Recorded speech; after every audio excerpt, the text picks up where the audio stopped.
रोपण करते हैं तो और क्या क्या करना चाहिए, और सब दिन उसको मिलते रहेगा पानी। तो ये भी बात आपने आज सलाह दिया उसको करने के लिए, इसके लिए मैं आपको बहुत बहुत धन्यवाद देता हूँ। अब आप आ गए हैं तो बड़ी खुशी हुई।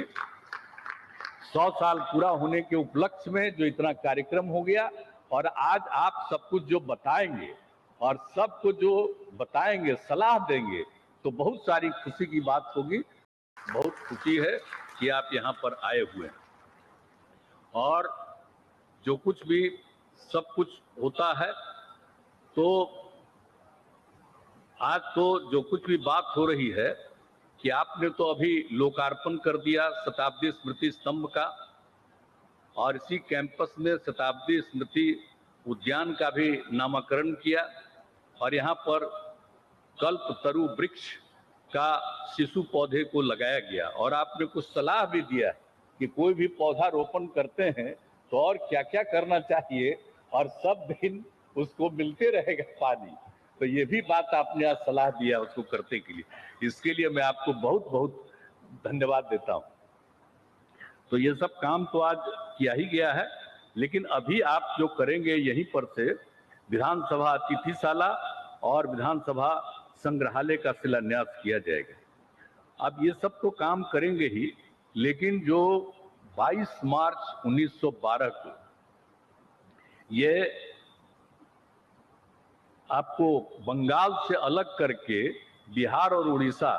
को एक साथ राज्य के रूप में मान्यता दी गई थी, तो उसी और लेकिन फिर वर्ष 2020 में इसको बिहार और उड़ीसा को पूर्ण राज्य का दर्जा मिला था। हालांकि बाद में तो उड़ीसा 1936 से अलग हो गया, वो एक अलग बात है, लेकिन उसी समय शुरुआत जो हुई है, और उस समय जब पूरे तौर पर जो विधायी परिषद के बारे में जो संख्या थी पहले, जो 22 मार्च 1912 में तय किया गया था, उसको 1920 में बढ़ा दिया था। तो उसी को ध्यान में रखते हुए फिर यहाँ भवन का निर्माण हुआ, और जब भवन का निर्माण हो गया तो सबसे पहले इसकी शुरुआत की गई 7 फरवरी 1921 को, और जब 7 फरवरी 1921 को इसका तैयारी हो गया, पूरा हो गया, तो उसके बाद आज जो 100 साल पूरा हुआ तब ये कार्यक्रम हुआ। लेकिन एक और खुशी की बात है कि जब ये बात हुआ था, लेकिन जब 20 मार्च जो इसमें 1912 को जब इसकी स्थापना हो गई थी, बिहार को अलग और उसको मिला करके, उड़ीसा को मिला करके, तो उस समय जो बिहार विधायी परिषद कहलाता था, तो उसके बाद उसका भी जब 100वां साल हुआ तो उस पर भी एक आयोजन किया गया था कि उस समय एक विधायी परिषद बना था उसी समय 12 में, और उसके बाद उसकी पहली मीटिंग भी हुई थी उसके बाद एक बार, तो वो सब तो किया गया था 1913 में किया गया था। लेकिन जब इसके बारे में हुआ तो जो हमारे उस समय बिहार विधान परिषद के उस समय के तत्कालीन सभापति थे, आज वो नहीं है, स्वर्गीय ताराकांत झा जी ने पूरे तौर पर इसके लिए योजना बनाई, और बहुत अच्छा कार्यक्रम के बारे में सोचा कि इसके 100वें साल में, 100 साल पूरा नहीं हुआ था, 100वां साल था, और उसमें उन्होंने कार्यक्रम का एक आयोजन करवाया, और उस समय जो तत्कालीन महामहिम राष्ट्रपति थी श्रीमती प्रतिमा देवी सिंह पाटिल जी, उनको बुलाया था, और उसके बाद साल भर कार्यक्रम चलाया गया था। और साल भर कार्यक्रम में तो एक व्याख्यान श्रृंखला आयोजित की गई थी, और जब व्याख्यान श्रृंखला आयोजित की गई थी तो उसमें आए थे पूर्व राष्ट्रपति आदरणीय डॉक्टर एपीजे अब्दुल कलाम साहब, वो आए थे, उनको बुलाया गया था। वो 3 मई 2011 को उन्होंने भाषण दिया था, और पूरे तौर पर, और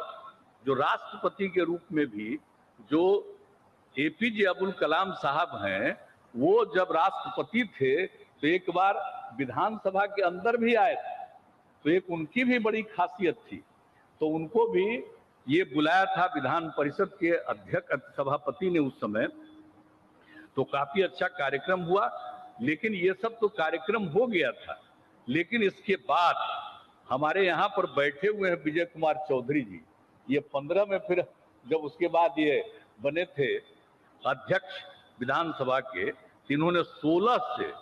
और अब प्रत्येक वर्ष 7 फरवरी को और बिहार विधानसभा का स्थापना दिवस इन्होंने मनाना शुरू किया था। तो ये उस समय का कार्यक्रम था। तो ये 2016 से चल रहा था, हो रहा है 2021 में, तब कार्यक्रम होना चाहिए। और जैसा हमने कहा कि उस कार्यक्रम की शुरुआत करने के बाद हुआ कि पूरे तौर पर जब होगा तो आदरणीय प्रधानमंत्री से कहा जाएगा अब आप आ गए हैं, तो बड़ी खुशी हुई। 100 साल पूरा होने के उपलक्ष्य में जो इतना कार्यक्रम हो गया, और आज आप सब कुछ जो बताएंगे और सबको जो बताएंगे, सलाह देंगे, तो बहुत सारी खुशी की बात होगी। इसलिए आज के इस अवसर पर हम सब लोगों को बहुत प्रसन्नता है, आपका स्वागत करते हैं, आपका अभिनंदन करते हैं, और आप यहाँ पर आ गए, हम लोगों को बहुत खुशी है। तो इन्हीं शब्दों के साथ मैं